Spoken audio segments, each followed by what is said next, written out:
to your kids, I still had to ask you to walk in and do your best for our people. It is some of the best examples of bravery and courage I've ever seen in my lifetime. In many ways, this is the World War or major war that we have fought in our lifetime. It took more Kentuckians than World War I, World War II, and Vietnam put together. Let me tell you, the projections that we had were that it was going to take a lot more.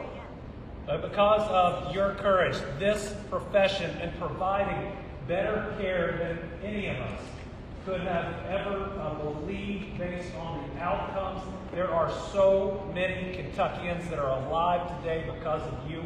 No matter the critics that are out there, you are all healthcare heroes that deserve this entire country's gratitude. So thank you.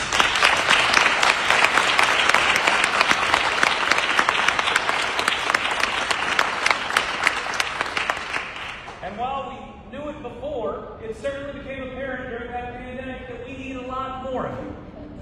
That we need more people in your profession. That we need to make sure that you're being paid the type of wage that both attracts and retains people in your profession.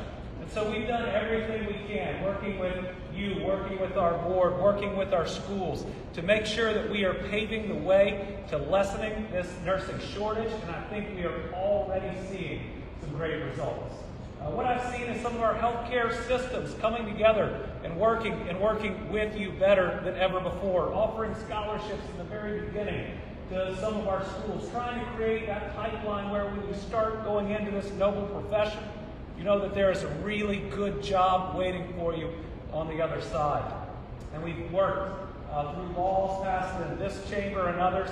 And by the way, this is where I've been my State of the Commonwealth, and that was the best entrance I've ever had coming into this room. We've worked to pass laws knowing that you can do more and that you should do more. To be able to provide those services, especially in areas where you might be the leading practitioner, to help get people healthy so that you can do your very best. And let me tell you, we often think that during that pandemic, after the tornadoes, after the floods, that's when your services are most important. I've got it kind of slightly different view. I mean, right now isn't a time of difficulty, it's a time of prosperity.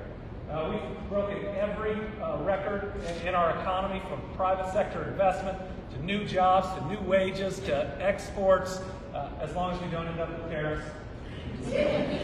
Too soon? To tourism and so much more. So I think the work that you all do to get people healthy is more important now than ever. Because that person that may have been out of the workforce, but with a little extra care and a little extra upskilling, right now there's a better job waiting for them than ever before. So think about it. It's that ability to ultimately create that solid foundation, to combat generational poverty, that every single person that you and we help lift up, you can change the world not just for them, but for their kids and their grandkids and their great-grandkids. So what you're doing right now, both in your regular practice and in the policies that you're helping us push, are more important than ever. Here's your Lieutenant Governor, Jacqueline Coleman.